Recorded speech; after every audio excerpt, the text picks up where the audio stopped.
I found 75p on the kitchen table. Oh, yes, that's mine, Edith. Will you put any loose change you find in that tortoiseshell box up on the shelf there? You mean out of sight? Well, not out of sight, exactly. But away from little fingers. It's not that I don't trust Matthew, but I don't think we should put temptation in his path.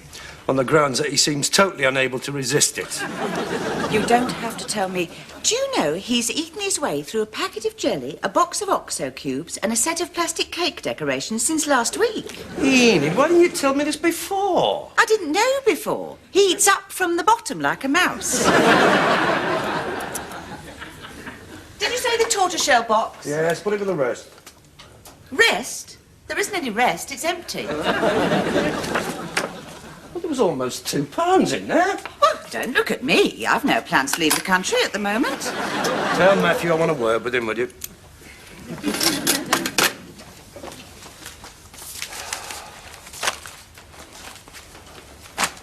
Yes? I seem to have lost £2 in change. You haven't seen it, have you? No, but I do wish you wouldn't leave change lying around, Dad. Why? Because if it disappears, I'm going to fall under suspicion. That's right. You catch me leaving money lying around. Yeah, that's what worries me. I see. So you think I've taken it? Perhaps you'd like to search me. You won't find anything. I don't carry money in my pockets. It wears out the linings. Money doesn't stay in your pockets long enough to wear out the linings. All right, if you don't leave it lying around, you don't keep it in your pockets, where do you keep it? In the tortoiseshell box on the bookshelves. What? Well, that's where I keep mine. Is it? Well, that explains something. What? Why it keeps disappearing. Disappearing? Listen, Toad, it's my money that's disappeared. £2 of it. That's stealing by finding, and I want it back. Couldn't you take it out of the family allowance? I don't get the family allowance. So you say. I don't. Your mother's keeping it until you pay off what you owe her. Apparently, you have very expensive tastes. I can't help having expensive taste. Then get yourself a paper round. I'm too old for a paper round. You mean too idle? I had a paper round. Yes, I remember when you were 10. You didn't keep it, did you? Because the papers were always late. When that customer phoned about his Daily Telegraph, where were you? At the end of his drive, reading it. You could have shouted the news through the letterbox. Look, I'm not afraid of work, but there is a recession. It's difficult to get a job these days. Aren't you forgetting something? I got you a job. I used my influence to get you a position at the video shop. You lasted an afternoon. He didn't like me. He didn't like you because when that woman came in for a cartoon film for the kids, you sent her away with lesbian lovers. I told you it was in the wrong box. Anyway, they must have enjoyed it. They kept it for 3 days. That's longer than you kept that job. No, let's face it. I think you're unemployable. You'll never earn any money. In that case, I'll have to sell my poems. Poems? What are poems? These. I was going to wait and sell them as my collected works, but since I'm desperate for money, I may have to sell them individually. Well, do you think anyone will buy them? Don't see why not. Well, let me see.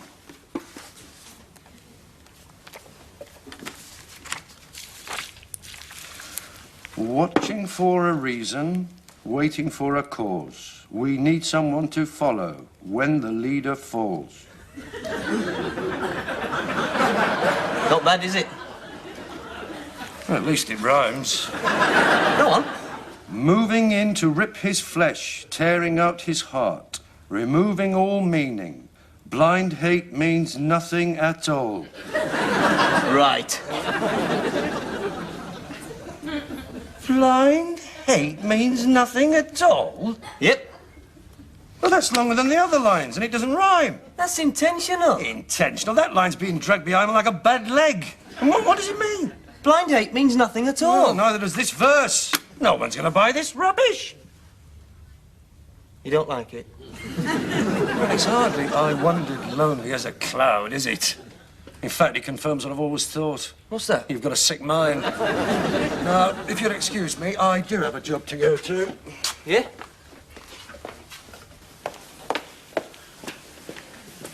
Where's that? Where's that? I've been at the same place for 20 years and you say, where's that? Well, no, you pop out every day. Don't pop out. I work at International. Are they very big? International. And you've been there 20 years? Yes. Bit of a dead-end job, then, is it? What makes you think that? Well, you've been there 20 years and we still haven't got a video. Well, progress has been a little slow, but the race isn't always to the swiftest, and I have a feeling that this may be my year. Why? Well, it so happens that I've caught the eye of F.G. Fielding, head of admin. He's noticed my hard work and dedication, and he has intimated that there may be a promotion within his section. Is he the one with the funny daughter? Funny daughter? The ugly one who keeps trying to unload on eligible executives. Who told you that? You did. Yeah, well, she's not that ugly. As a matter of fact, some people think she's quite attractive. Outlook fair. Dad, if you do get this promotion, will I get an allowance? No.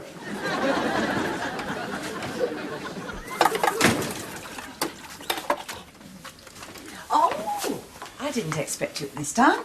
Would you like some lunch? No, I just wanted to word with Matthew.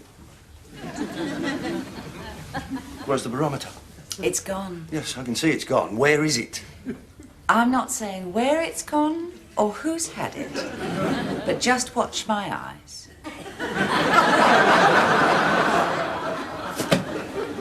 What are you doing with my barometer? Correction, my barometer. What do you mean? That was my father's. I know. And Grandad Willows always said I was to have his barometer.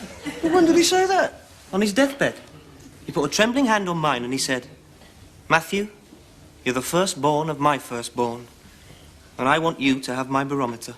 He never talked like that. He did on his deathbed. He said, when I'm dead and gone, you'll be able to tap this barometer and see what the day's going to be like. I'll tell you what it's going to be like. Bloody stormy if he doesn't go back on that wall. And when you do, it'll remind you of me. Because we always looked at that barometer together. Who said that? Old Grandad Willows. Yeah. Nice old man. Salt of the earth. What are you going to do with it? Sell it. Sell it? I thought it had sentimental value. You don't understand. I'm desperate for money. You've forgotten what it's like to be broke. All right. What is it this time? Something to further my career, as a matter of fact. To help me earn a living. Well, why didn't you say? I'm always prepared to help you in your career, you know that. Well, what is it? Textbooks? Course fees? No. It's an electric guitar. Oh, no. I'm forming a group. Who with? Mrs. Thompson? I don't see any group. It's not formed yet. And it's not going to be either, not round here. But, Dad, I could make a lot of money. Why not? Because I can think of one grave disadvantage. You're tone deaf. It'll take you a year to tune it. But, Dad... I am not giving you money to buy an electric guitar, and that's final.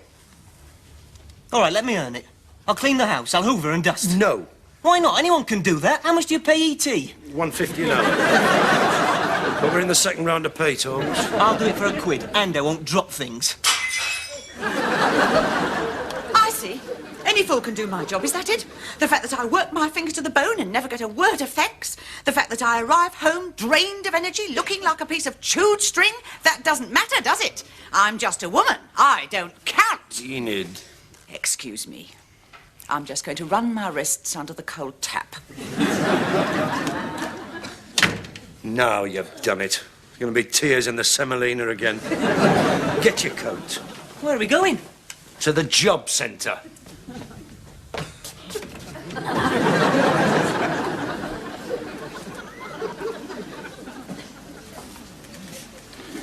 Not much here. I don't know. What about washing dishes? 80p an hour. I don't fancy that. Not washing dishes. What's the matter, Frank? You might get red hands. No. It's just not very stimulating. I'll see what's on the other side. Can I help you? Yes, have you got any part-time work? Any special skills? No. Pity. At your age, that makes you virtually unemployable. You don't understand. I've got a job. Have you? Really? Where? At International. Nothing going there, I suppose. Oh, I don't know. Is there someone you want us to see? Yes, me. I'm fed up with this job. All day long I'm shuffling these cars and nobody will take one. And then you come in wanting a night job. No, it isn't for me. It's for my... It's for my...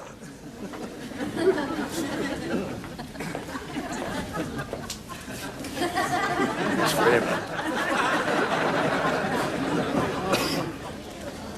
Your son? Yeah. I sympathise. I've got one exactly the same. If I'd have known then what I know now, I don't think I'd have bothered. Come along, Sonny. Let's see what we can find for you.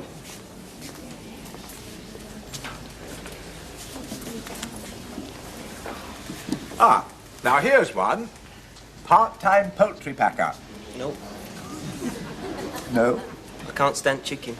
You're going to pack them, not eat them. No, I couldn't bear to handle them. What about this one? Rubbing down horses for the hunt. £1 an hour?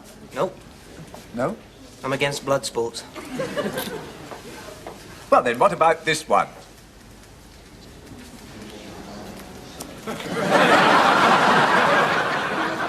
Here's one. Part-time window cleaner. You've nothing against windows, have you?